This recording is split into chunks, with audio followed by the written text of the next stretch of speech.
वाह वाह वाह रे गोलू, तेरे हाथ की पानी पूरी खाए बिना दिन नहीं गुजरता। तेरी पानी पूरी सिर्फ पानी पूरी नहीं है, यह मेरे लिए दवा है। एक छोटे से गांव में जहां मिट्टी की खुशबू और भीड़ का शोर गूंजता था, वहां एक ठेला खड़ा होता था, गोलू का ठेला। शाम ढलते ही गोलू के ठेले के पास एक बड़ी भीड़ जमा थी।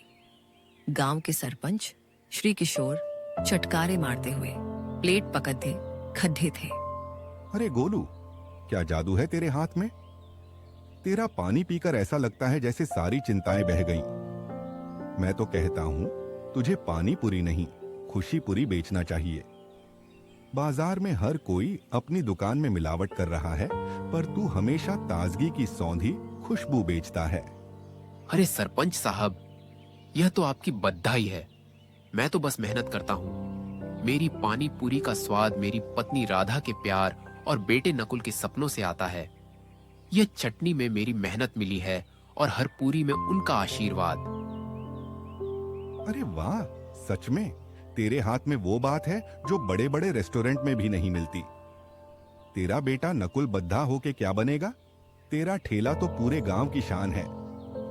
मेरा बेटा बड़ा होकर एक दिन बहुत बड़ा इंजीनियर बनेगा। वह मेरे लिए एक चमकती हुई गाड़ी बनवाएगा जिस पर लिखा होगा पानी पूरी पैलेस।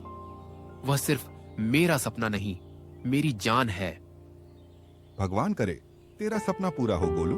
अच्छा चल, एक प्लेट और लगा दे, आज तो मजा आ गया।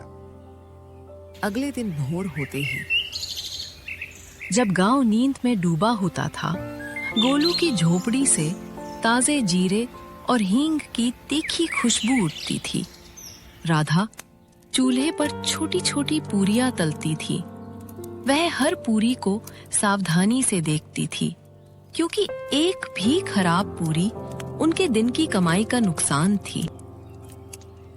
सुनो जी, इस महीने नकुल की स्कूल की फीस और उस फटी छत का क्या होगा? लगन से काम तो करते हो, पर पैसा कहाँ ठहरता है? मैंने 2 दिन से ठीक से खाया भी नहीं है। अरे राधा, तुम चिंता किस बात की करती हो? मेरा पानी, मेरी मेहनत और तुम्हारा साथ, यही मेरी अक्षय पूंजी है।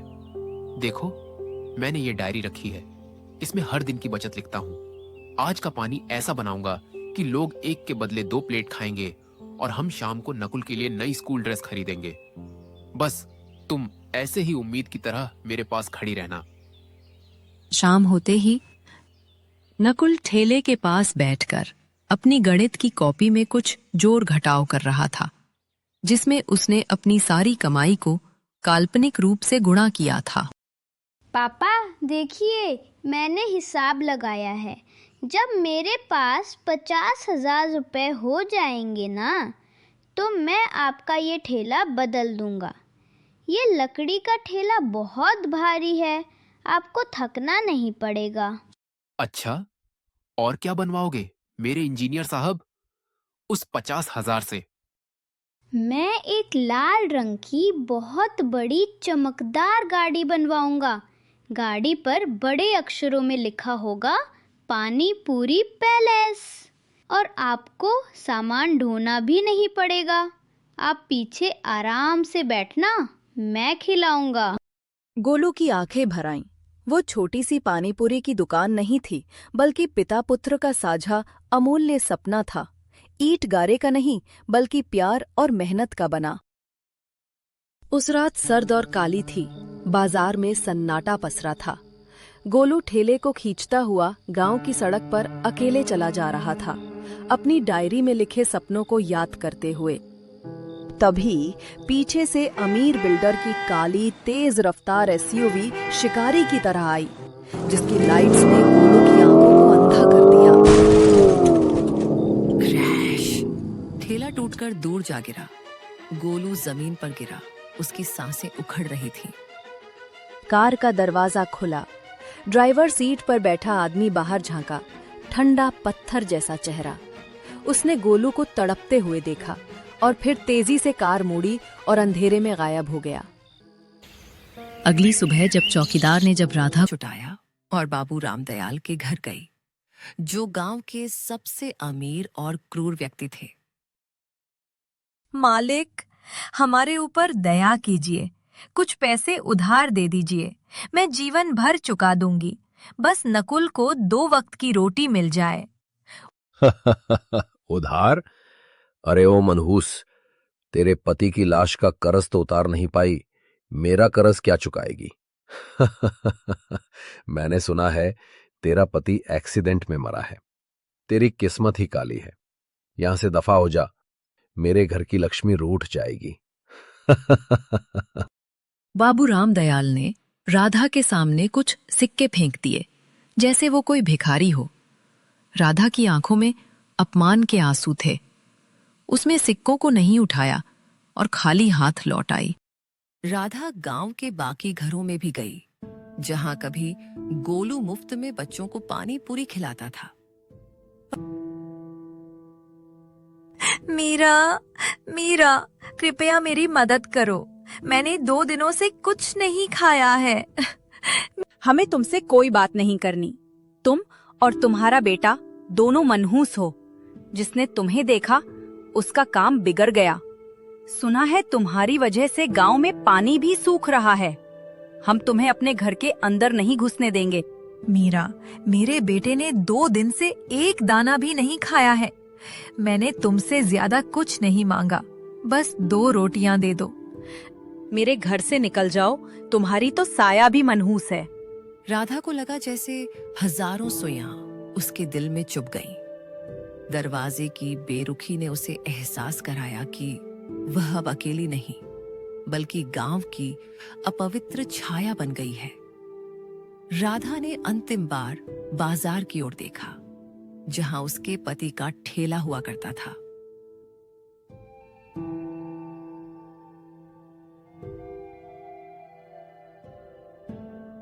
उफ, वो मनहूस औरत फिर आ गई। भगवान भला करे, इसका बेटा भी ऐसा ही अभागी निकलेगा।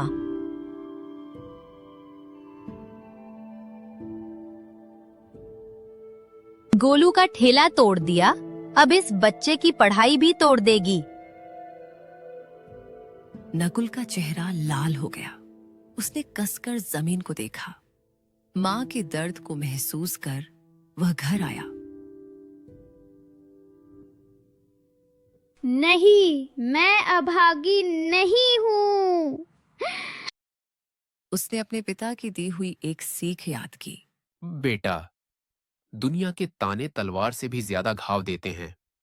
इन तानों का जवाब अपनी चुप्पी से नहीं, बल्कि अपनी मेहनत से देना। अगले दिन माँ बेटे ने मिलकर ठेले को साफ किया। नकुल ने एक पुरानी रस्सी से टूटे हुए पहिए को बांधा। राधा ने बेटे के लिए ताजे मसाले कूटे। अब हर मसाला उसके आंसुओं से भीगी हुई प्रार्थना थी। गोलू, देखो तुम्हारा बेटा कितना बहादुर है। मुझे शक्ति देना कि मैं उसे गिरने ना दूं। ठेले पर लिखी पुरानी तख्ती को नकुल ने धोया और फिर से लिखा, गोलू की पानी पूरी, स्वाद जो कभी नहीं बदलता। अगले दिन नकुल ने जब ठेला लगाया तो गांव वाले स्तब्ध रह गए। उसका कद ठेले से छोटा था, पर आत्मविश्वास पहाड़ जैसा। अरे छोटा गोलू, तू पानी पूरी खिलाएगा? तेरे हाथ से क्या स्वाद आएगा। जी आंटी, पापा से ज्यादा स्वादिष्ट, स्वाद में कोई कमी नहीं आएगी, क्योंकि मैंने अपने पापा का प्यार मिलाया है। बस एक बार चख कर देखिए। महिला ने पानी पूरी खाई और उसकी आंखें भर आईं। उसने नकुल को पैसे दिए। बिल्कुल गोलू जैसा स्वाद। तू तो अपने बाप का नाम रोशन करेगा बेटा।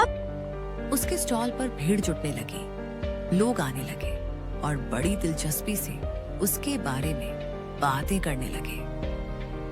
फिर एक दिन एक गाड़ी आई। ये वही गाड़ी थी जिसने राधा या उसके बेटे को ये दिन दिखाए थे। उस कार में से वही आदमी निकला जिसने नकुल के पापा का हत्या किया था। नकुल बेटा, राधा जी, मैं जानता हूं कि मेरे पास कोई शब्द नहीं है जो मैं आपसे कह सकूं। मेरी उस एक गलती ने, मेरी तेज रफ्तार ने आपके गोलू को छीन लिया। मुझे क्षमा कर दो। मैं तुम्हारे पिता को वापस नहीं ला सकता, पर ये पैसा, ये मेरे पाप को थोड़ा हल्का कर देगा। मैं जीवन भर इस बोझ के साथ नहीं जी पाऊंगा। राधा ने पैसे लौटा दिए और उसे माफ कर दिया।